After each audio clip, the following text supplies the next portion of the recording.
41. Crise na Galileia. Quando Cristo proibiu o povo de proclamá-lo rei, reconheceu haver chegado a um ponto decisivo em sua história. Multidões que hoje desejavam exaltá-lo ao trono, amanhã se desviariam dele.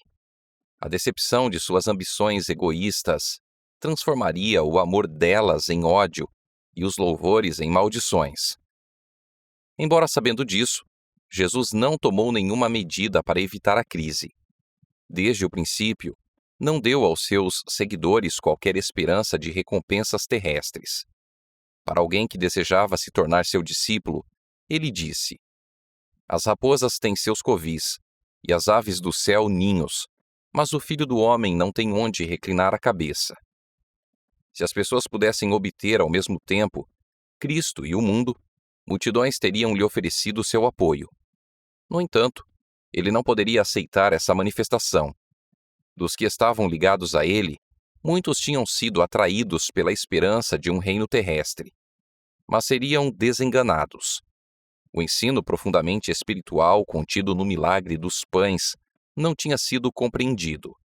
Deveria ser esclarecido. E essa nova revelação traria consigo uma prova mais rigorosa.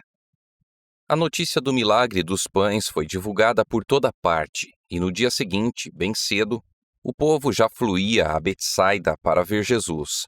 Vinham em grande número por terra e por mar.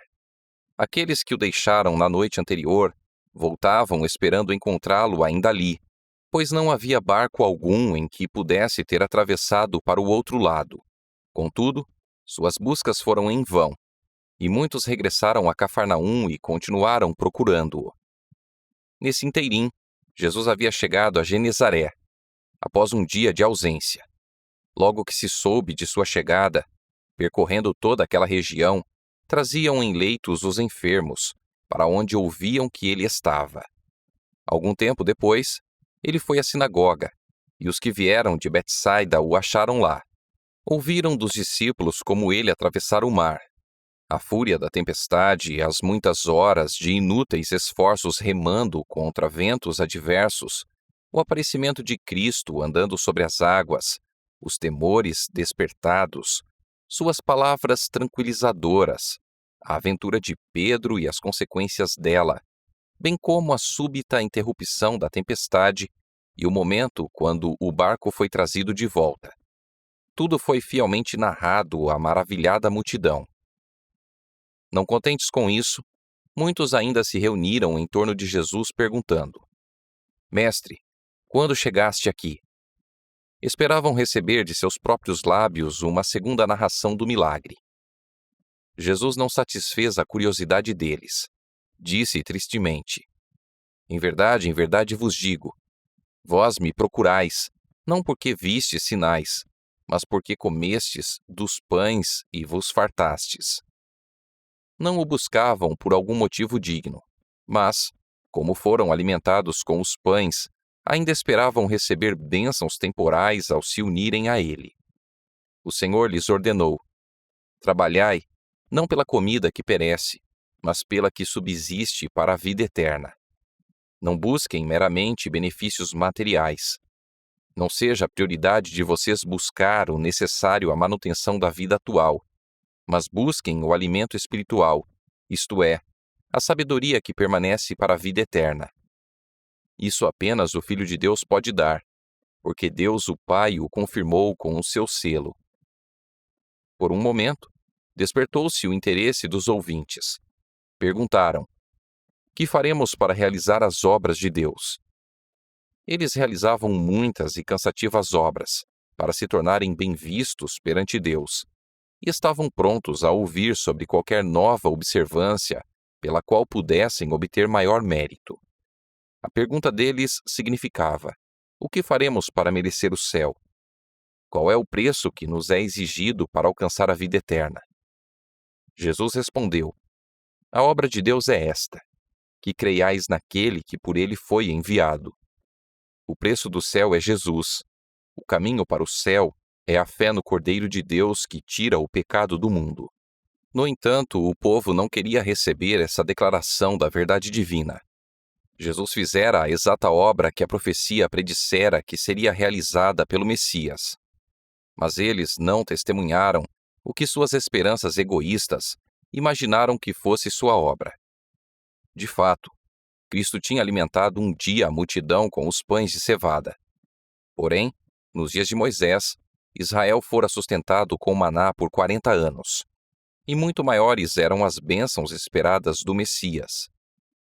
Seus corações descontentes perguntavam por que Jesus podia realizar tão grandiosas obras como as que tinham presenciado, e não podia também dar saúde, força e riqueza a todo o seu povo, libertá-lo de seus opressores e exaltá-lo ao poder e à honra. O fato de ele alegar ser o enviado de Deus, mas recusar ser rei de Israel, era um mistério que não conseguiam entender. Sua recusa foi mal interpretada. Muitos concluíram que não ousava afirmar seus direitos, porque ele próprio duvidava do divino caráter de sua missão. Dessa forma, abriram a mente à incredulidade, e a semente que Satanás lançara deu fruto, segundo sua espécie, na forma de incompreensão e deserção. Então, com zombaria, um rabino perguntou: Que sinal fazes para que o vejamos e creiamos em ti? Quais são os teus feitos? Nossos pais comeram o maná no deserto, como está escrito: Deu-lhes a comer pão do céu. Os judeus honravam a Moisés como doador do maná, rendendo louvor ao mensageiro e perdendo de vista aquele por quem a obra fora realizada. Seus pais tinham murmurado contra Moisés, pondo em dúvida e negando sua missão divina. Então, no mesmo espírito, os filhos rejeitaram aquele que lhes apresentava a mensagem de Deus. Replicou-lhes Jesus: em verdade vos digo, não foi Moisés quem vos deu o pão do céu. O verdadeiro pão do céu é meu Pai, quem vos dá. O doador do maná ali estava entre eles. Havia sido o próprio Cristo que conduzira os hebreus pelo deserto e os alimentara diariamente com o pão celestial. Esse alimento era um tipo do verdadeiro pão do céu. O Espírito que concedia vida, brotando da infinita plenitude de Deus, era o verdadeiro maná. Jesus disse: o pão de Deus é o que desce do céu e dá vida ao mundo. Pensando ainda que era a comida temporal que Jesus se referia, alguns dos ouvintes exclamaram: Senhor, dá-nos sempre desse pão. Então Jesus falou abertamente: Eu sou o pão da vida. A figura usada por Cristo era familiar aos judeus. Por inspiração do Espírito Santo, Moisés dissera: Nem só de pão viverá o homem, mas de toda palavra que procede da boca do Senhor. E o profeta Jeremias escrevera: Quando as tuas palavras foram encontradas, eu as comi. Elas são a minha alegria e o meu júbilo. Os próprios rabinos costumavam dizer que o comer do pão, em seu sentido espiritual, era o estudo da lei e a prática das boas obras. E dizia-se muitas vezes que, na vinda do Messias, todo Israel seria alimentado. O ensino dos profetas tornava clara a profunda lição espiritual no milagre dos pães. Cristo estava procurando apresentar essa lição aos seus ouvintes na sinagoga. Se tivessem entendido as Escrituras, teriam compreendido suas palavras quando disse: Eu sou o pão da vida. Apenas um dia antes, a grande multidão, faminta e cansada, se alimentara do pão fornecido por ele. Assim como tinham recebido daquele pão alívio e força física, poderiam receber de Cristo vigor espiritual para a vida eterna. O que vem a mim jamais terá fome, e o que crê em mim jamais terá sede. Mas acrescentou: Vós me vistes, e contudo não credes. Tinham visto a Cristo pelo testemunho do Espírito Santo, pela revelação de Deus ao seu coração. As vivas evidências de seu poder estiveram perante eles, dia após dia, mas pediam ainda outro sinal. Se esse sinal tivesse sido dado, permaneceriam tão incrédulos como antes. Se não se convenciam pelo que tinham visto e ouvido, seria inútil lhes mandar mais obras maravilhosas. A incredulidade sempre encontrará desculpa para a dúvida e vai argumentar de forma negativa sobre a mais clara prova. Novamente, Cristo apelou para aqueles corações obstinados. O que vem a mim, de modo nenhum o lançarei fora. Segundo ele, todo aquele que o recebe com fé teria a vida eterna. Ninguém se perderia. Não havia necessidade de os fariseus e os saduceus discutirem quanto à vida futura. As pessoas não precisariam mais chorar, em desesperado desgosto, a morte dos queridos. A vontade daquele que me enviou é esta: que todo aquele que vê o Filho e crê nele tenha a vida eterna, e eu o ressuscitarei no último dia. Entretanto, os líderes do povo se ofenderam e diziam: Não é este Jesus o filho de José? Acaso não lhe conhecemos o pai e a mãe? Como, pois, agora diz: desci do céu? Procuravam criar preconceito, referindo-se com zombaria à origem humilde de Jesus. Com desprezo, eles se referiam à sua vida como operário galileu e à sua família como sendo pobre e humilde. Diziam que as alegações desse iletrado carpinteiro eram indignas de atenção. E, em razão de seu misterioso nascimento, insinuavam que era de paternidade duvidosa, apresentando assim as circunstâncias humanas desse nascimento como uma mancha em sua história. Jesus não tentava explicar o mistério de seu nascimento. Não respondeu às perguntas quanto a ter descido do céu, como não dera resposta quanto à travessia que fizera do mar. Não chamava a atenção para os milagres que marcavam sua vida. Voluntariamente, ele se tornara uma pessoa sem reputação e tomara sobre si a forma de servo. No entanto, suas palavras e ações revelavam seu caráter. Todos cujo coração se abria à luz divina reconheceriam nele o unigênito do Pai, cheio de graça e de verdade. O preconceito dos fariseus ia mais fundo do que suas perguntas pareciam indicar.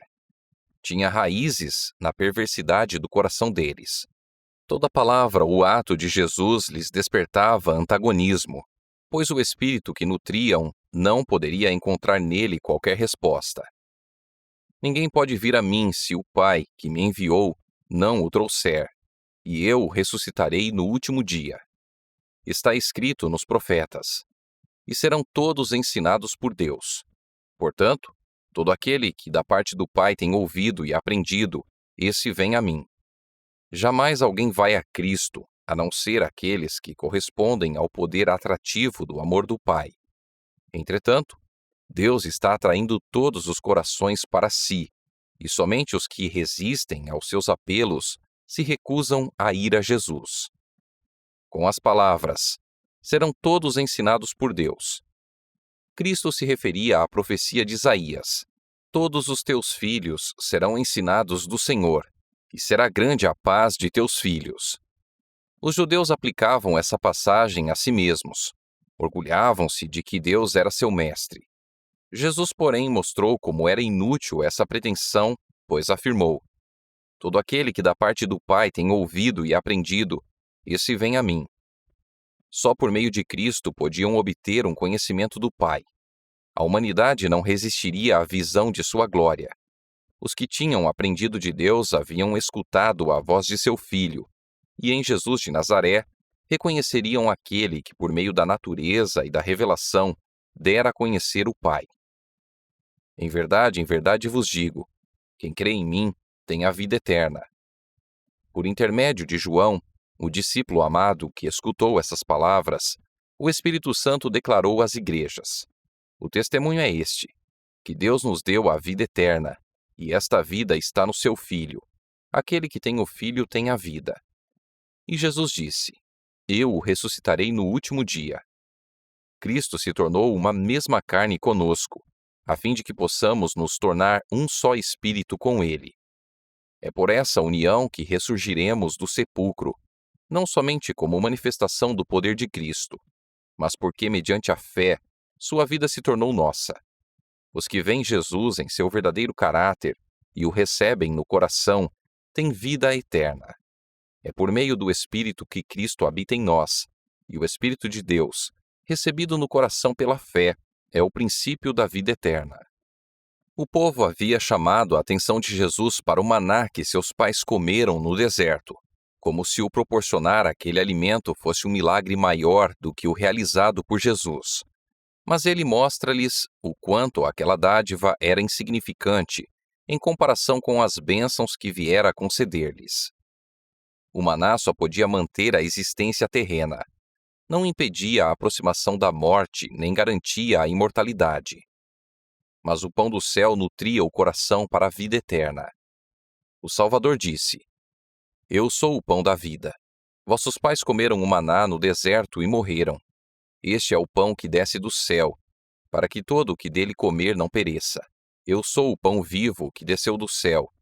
Se alguém dele comer, viverá eternamente. A esse símbolo, Cristo acrescentou outro. Somente morrendo ele podia comunicar vida aos seres humanos. E nas palavras seguintes, apontou sua morte como meio de salvação. Ele disse: O pão que eu darei pela vida do mundo é a minha carne.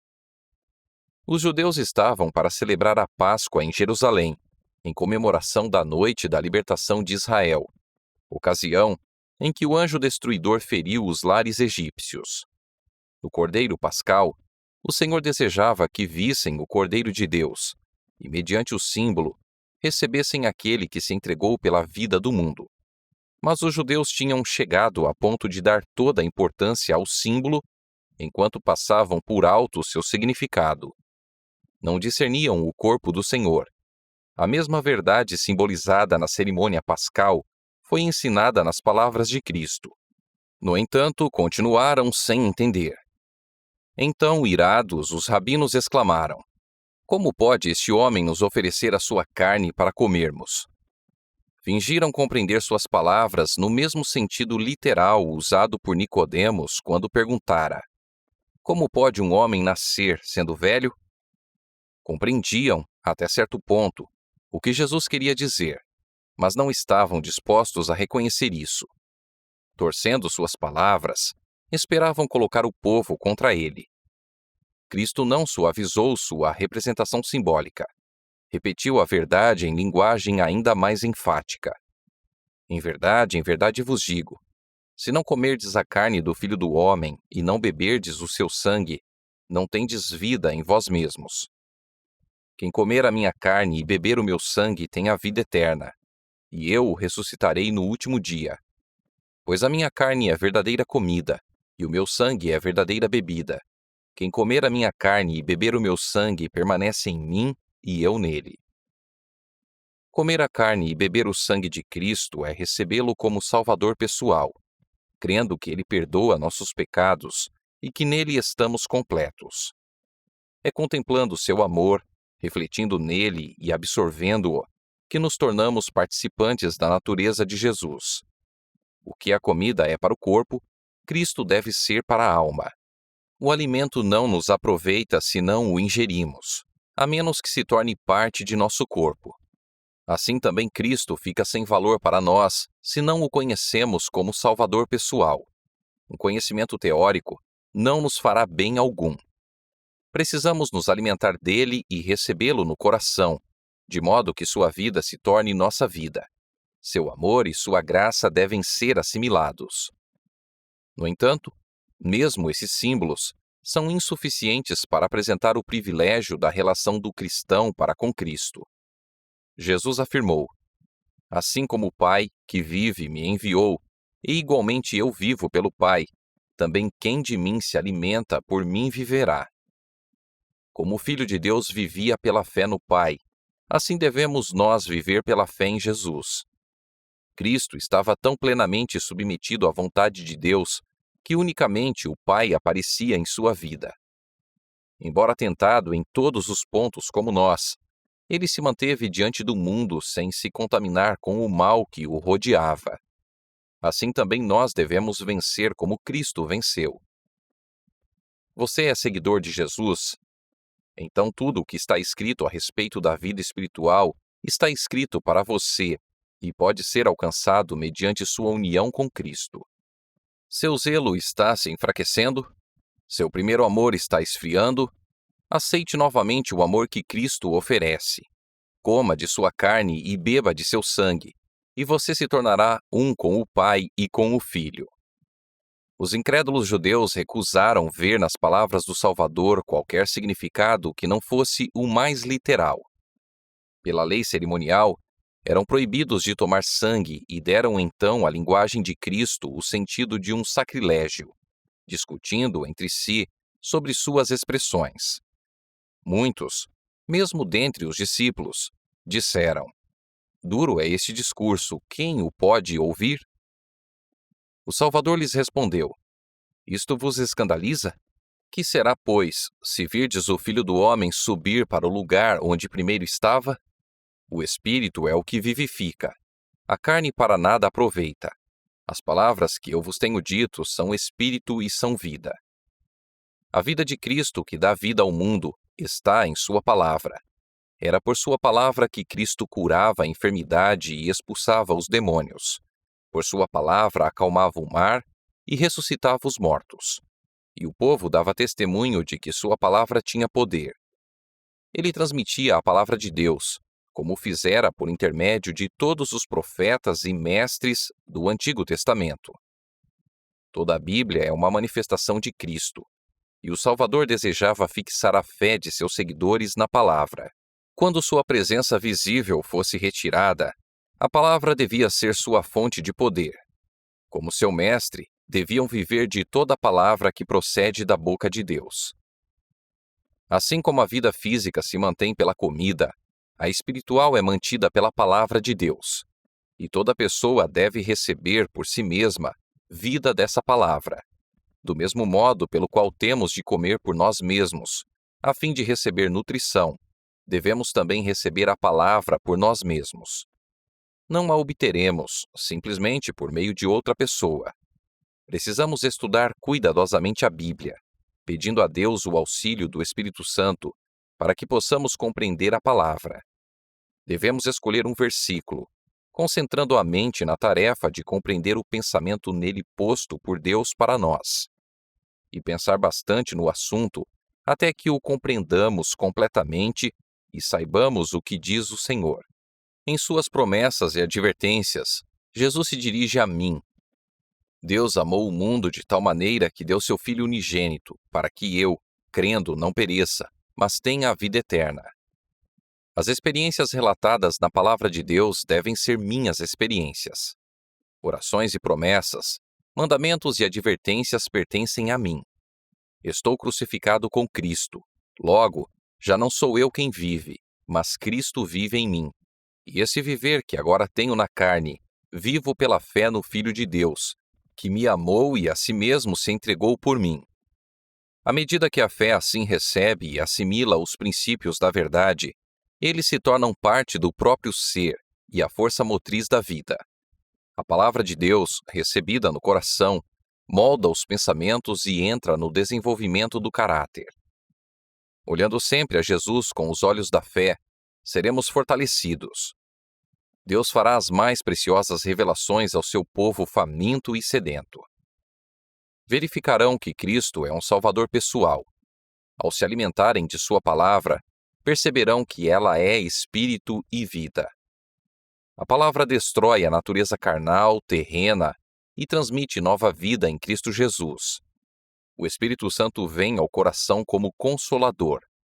Pela transformadora influência de sua graça, a imagem de Deus se reproduz no discípulo, o qual se torna uma nova criatura. O amor toma o lugar do ódio e o coração adquire a semelhança divina. É isso que significa viver de toda a palavra que procede da boca de Deus.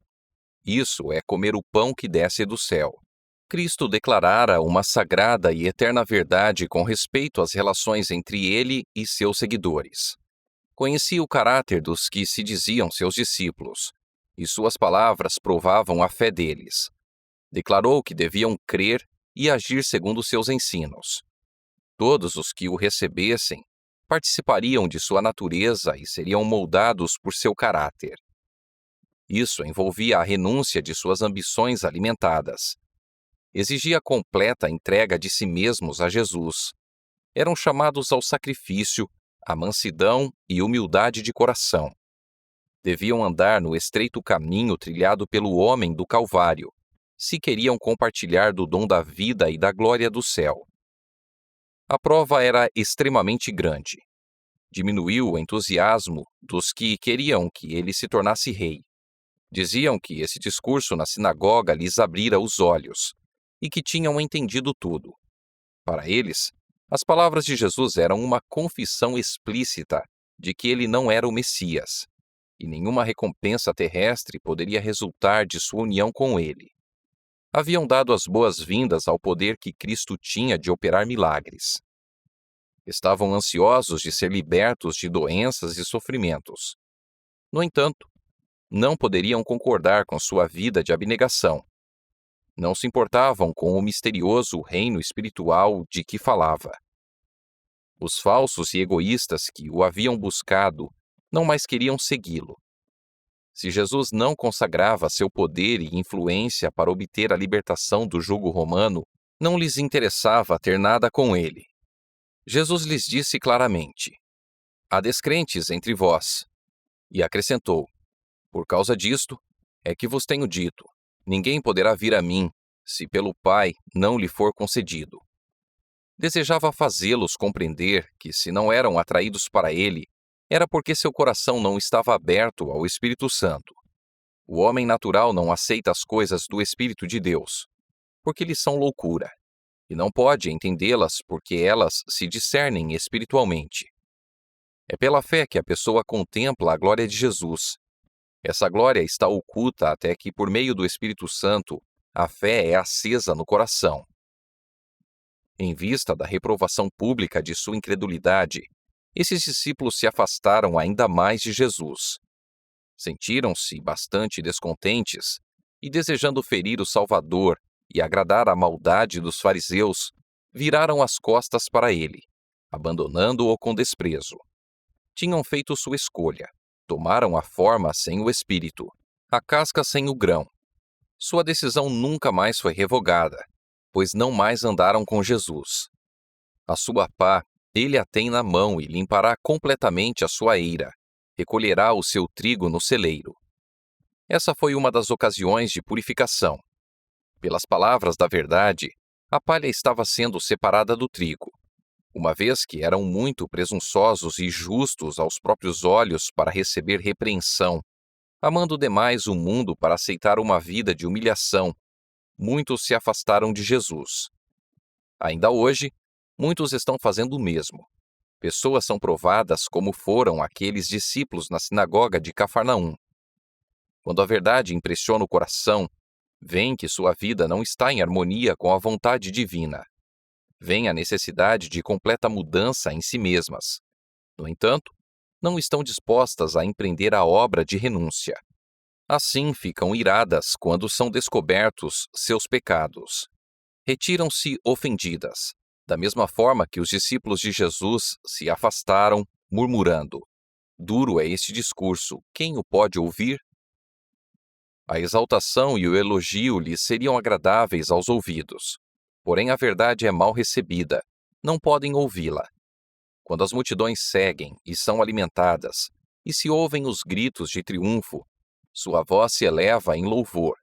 Mas quando o Espírito de Deus revela seu pecado e as convida a deixá-lo, dão as costas à verdade e não mais andam com Jesus. Quando aqueles discípulos descontentes se desviaram de Cristo, um estranho sentimento se apoderou deles. Não viam nada de atrativo naquele que antes lhes despertava tanto interesse. Buscaram seus inimigos, pois estavam em harmonia com o espírito e a obra deles. Interpretaram mal suas palavras, falsificaram suas declarações e contestaram seus motivos. Apoiavam a própria atitude, aproveitando tudo que pudesse ser usado contra ele. E a indignação que essas falsas informações suscitaram contra Jesus foi tão grande que sua vida foi posta em perigo. Rapidamente se espalhou a notícia de que, segundo sua confissão, Jesus de Nazaré não era o Messias. E assim a corrente do sentimento popular se voltou contra ele na Galiléia, da mesma forma que, no ano anterior, se voltara na Judéia. Pobre Israel! Os israelitas rejeitaram seu Salvador porque desejavam um conquistador que lhes proporcionasse poder mundano. Queriam a comida que perece e não a que permanece para a vida eterna. Condoído, Jesus viu os que haviam sido seus discípulos se afastarem dele, a vida e a luz dos seres humanos. A consciência de que sua compaixão não era reconhecida nem seu amor correspondido, de que sua misericórdia era desprezada e sua salvação rejeitada, enchia-o de inexprimível dor. Foram acontecimentos como esses que o tornaram um homem de dores e que sabe o que é padecer. Sem tentar se opor aos que partiam, Jesus se voltou para os 12 e disse: Porventura quereis também vós outros retirar-vos? Pedro respondeu: Senhor, para quem iremos? Tu tens as palavras da vida eterna. E acrescentou: Nós temos crido e conhecido que tu és o Santo de Deus. Para quem iremos? Os mestres de Israel eram escravos do formalismo. Os fariseus e saduceus viviam em contínuas disputas. Deixar Jesus significava associar-se a pessoas que discutiam de forma obstinada ritos e cerimônias, e a homens ambiciosos que buscavam a própria glória. Os discípulos haviam encontrado mais paz e alegria desde que tinham aceitado a Cristo do que em toda a sua vida anterior. Como voltariam para os que haviam deixado e perseguido o amigo dos pecadores? Por muito tempo aguardaram o Messias. Ele tinha vindo, e não podiam se afastar de sua presença para ir àqueles que estavam procurando tirar sua vida e os tinham perseguido por se tornarem seguidores dele. Para quem iremos? Não podiam se afastar dos ensinos de Cristo, de suas lições de amor e misericórdia, e ir para as trevas da incredulidade e para a perversidade do mundo. Enquanto o Salvador era abandonado por muitos que haviam testemunhado suas maravilhosas obras, Pedro expressava a fé dos discípulos. Tu és o Cristo. O próprio pensamento de perder essa âncora de seu coração os enchia de temor e pesar. Ser destituído de um Salvador era como vaguear em um mar escuro e agitado. Muitas das palavras e atos de Jesus pareciam misteriosos para as mentes finitas. Mas cada palavra e ação dele tinha um propósito definido na obra de nossa redenção. Cada um era calculado para produzir seus resultados. Se fôssemos capazes de entender os planos de Jesus, todos pareceriam importantes, completos e em harmonia com sua missão. Embora não possamos compreender agora as obras e caminhos de Deus, é possível discernir seu grande amor, o qual é a base de todo o seu trato com os seres humanos. Aquele que vive próximo a Jesus compreenderá muito do mistério da piedade.